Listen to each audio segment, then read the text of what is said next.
This is live. Do not do it this way at your house.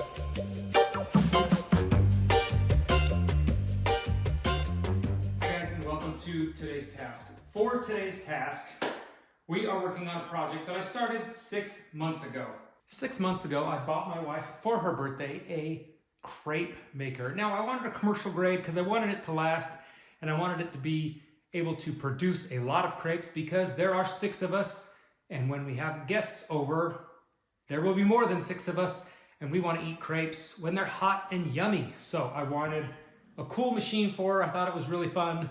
And when I read what it required, it said 20 amps. It requires a very special outlet for those 20 amps. As you can see, it has the vertical plug and the horizontal plug, and then your ground. Now I thought, oh, my 20 amp plugs, which happen to be in the kitchen, are this exact same, but they're not.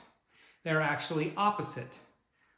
They are vertical here and horizontal here, which is a type of plug that you need for 20 amps also. And that particular plug requires 20 amps, but it's 110 volts. This particular plug is an N620P, which means it's a special type of 20 amps. It does require 20 amps, but it requires 2 legs of 20 amps. On any outlet in your kitchen, it is going to be a 20 amp. 20 amp is code inside of the kitchen, which is why I thought this was okay. The only difference is on a regular, there is one hot coming in with 110 volts, 20 amps, and then there is a neutral going back out. That is how it works on a typical outlet. On this particular outlet, it is not. There is only 3 screws. On a regular outlet, the screw will be copper and then silver and then green, typically. Copper for your hot, silver for your neutral, and green for your ground. This one has 2 copper colored screws because it requires 2 hots. Now, it only requires 20 amps, which is a 12-2 wire, which is the same wire that I have in this kitchen, but all of my wire in this kitchen has a hot coming in and a neutral going back out. And this does not require that. It requires a hot coming in and another hot coming in, and then the ground, no neutral. Kind of different, but it's to allow for 20 amps on 2 different legs. We've got to wire this guy in, but I have some things going for me. First thing I have going for me, I'm the cheapest electrician I know. I work for free in my own house. So that works. Number 2, I'm willing to do what it takes to hide that wire because I want this new outlet to sit right next to this guy. One of the things we do have to do is remove this microwave, which I'm gonna do that while my wife's gone so she can't worry about it. Then I can actually remove this shelf, and so I can see from there all the way down into the bottom of these cabinets here, which will get me into what we call the salon or spa room down in the basement, which isn't fully finished. The ceiling is, the walls are done, the trim is done. What isn't in place is the speakers yet.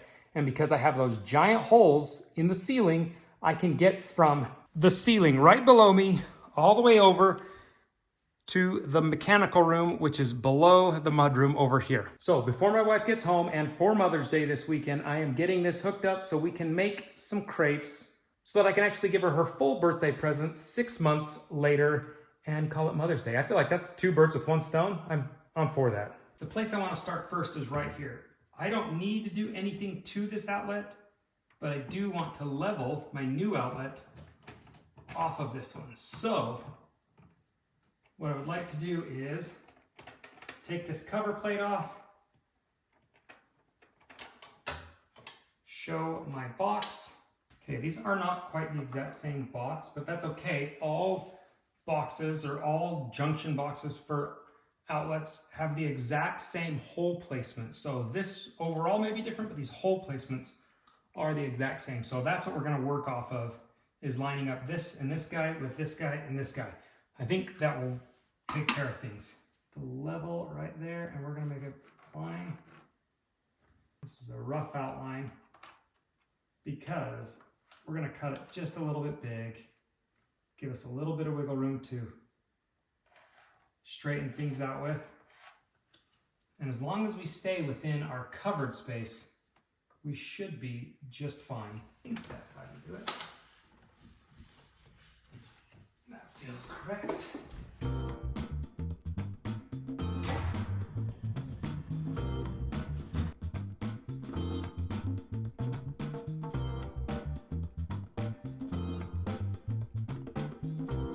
All right, now that I've got the microwave pulled out just a titch, I can see where my wire from this outlet goes. It actually rides along that top there. So I'm gonna go straight through and shoot the new wire down, which will then be able to come through here and there and down into the basement, which should take care of all of our issues.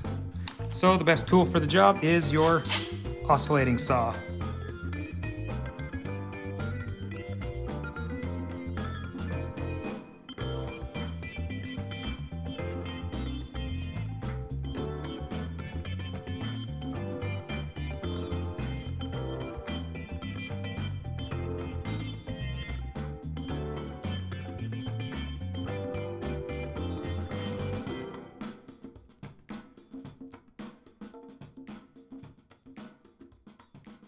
The next step that we have to do before we can start feeding wire is actually, oh hi guys, is actually drilling a hole clear back there. I can feed the wire up the side and over to our outlet, I think pretty easily, but we've got to go from there and go straight down to where I have open access in the basement. I have my trusty dusty hole hog that I'm hoping will fit.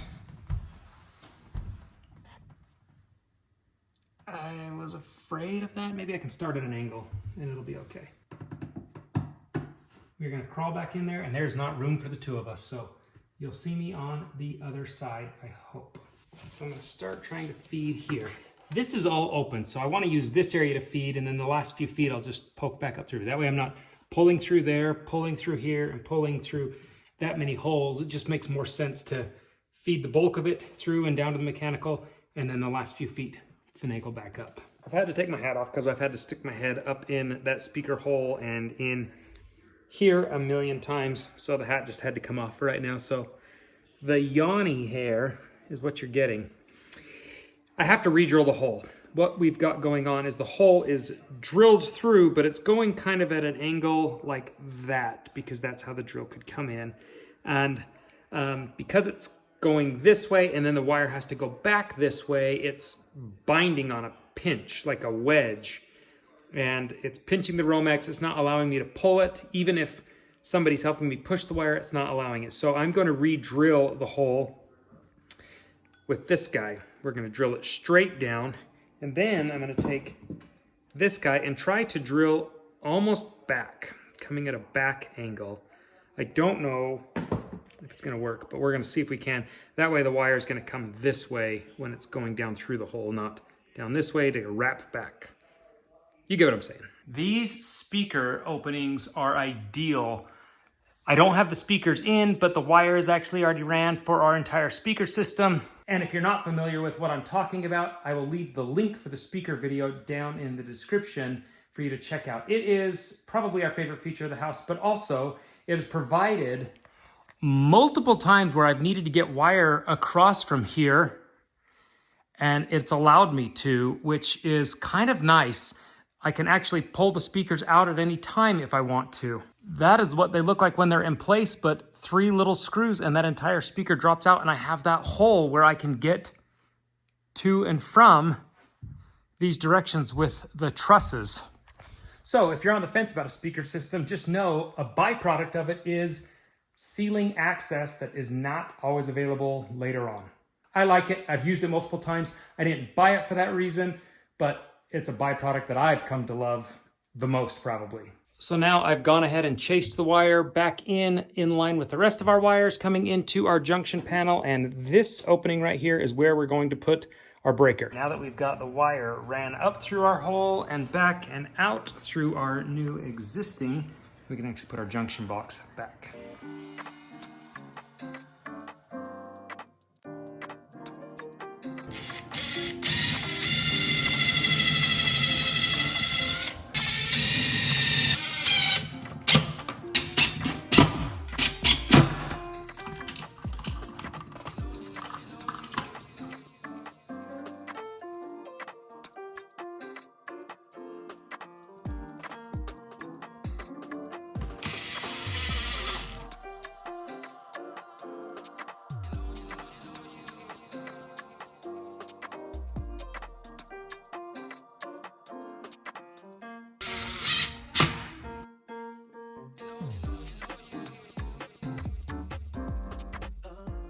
This is a shallow outlet box because it has to be. And I don't have a ton of room to really pack stuff in here. Okay.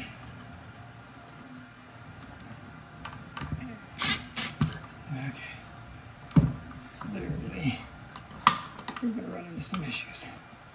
Up over here. So that looks good. That looks good.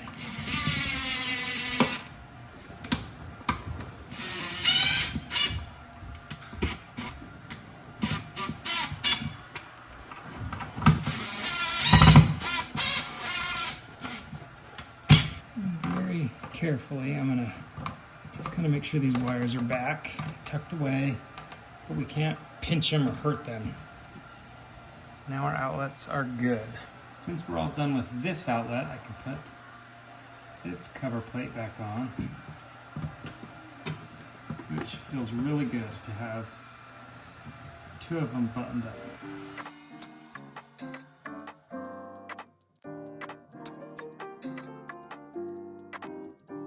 Our wire is ran, our outlet is set. Now we are just down to the last phase of this, which is landing this guy into our panel, which we do have plenty of available spaces. But I want to show you the type of breaker that you'll need for this. This is technically considered a 2-pole because it pulls on 2 sides, but it is only a 20 amp breaker. But the reason we need a 2-pole is because we're pulling 240 volts, and you want to be pulling both of those sets of volts off of each side of your panel. So we have our live panel, we have our 2 hots coming in and our neutral going out and our ground. This is what's feeding this panel. And coming down each of these sides, you can see these stabs come down. That stab is energized and it comes in here. And then the next one over here is actually coming from this side of the stab.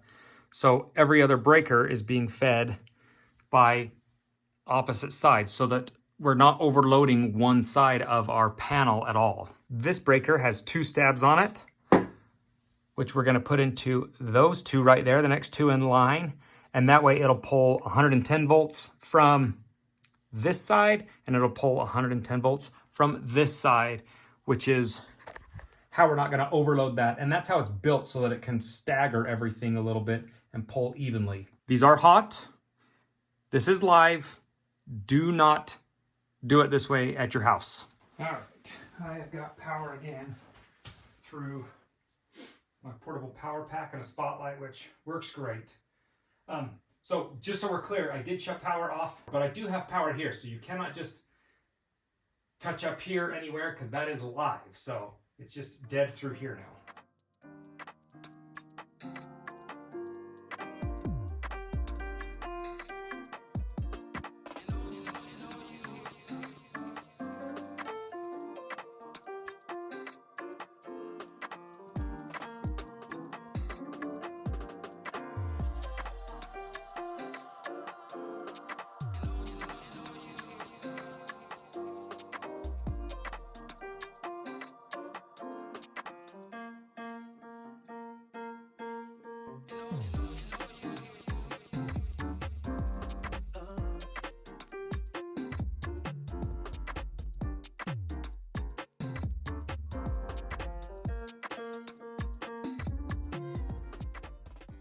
Now, I am positive somebody in the comments will know why I can have 2 hots and not a neutral, because I don't know why.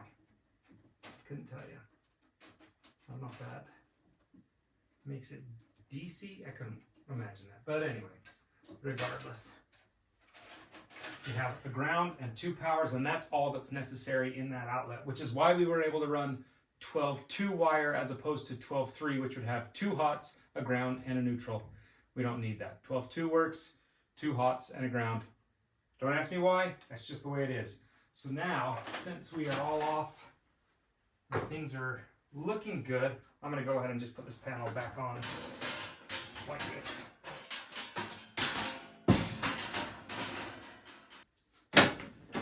Okay.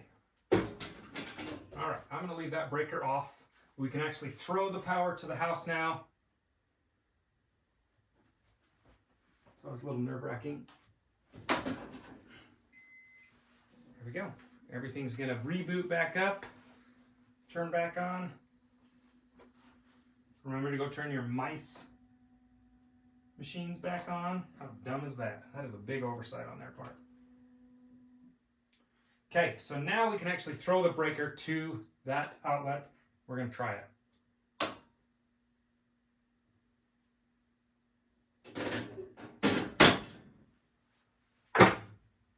Let's go see if we've got live power up there. Now with our outlet in there, we have power, and we should technically have power on both sides. That's how this one works. If you look at this one, power there, not there, because power only comes in on one side on a regular outlet. But because this one requires two, we've got both, we're good. Our cover plate is on its way. They just don't carry these brown ones for some reason. That's not a happening color. So a brown single we've got here in the next day, and it'll be closed up and ready to roll. Moment of truth, we are actually plugged in, and this is the whole reason we put this thing in, was to get our crepe maker up and running. So look at that.